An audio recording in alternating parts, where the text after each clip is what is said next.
Hello जजलबा नमस्ते। बल्ल लान आइपुगेँ। अहिले यहाँको ठ्याक्कै 4 बज्नु आँट्यो। सबै गर्मी छ। गर्मी कति नै गर्मी बाफ्रे बाफ ल यहाँ पनि यस्तो गर्मी छ कि यति।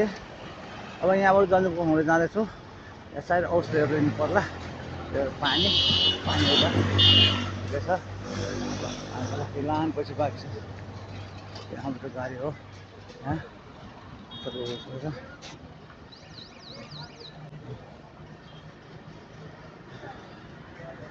कम से कम हामी त्यहाँबाट कति बजे आएको थियौँ भने 1 बजे त्यसपछि 1 बजेपछि अहिले भनेपछि 3.5 घन्टा भयो। आजलाई अर्को पल्ट फेरि राख्दैछु।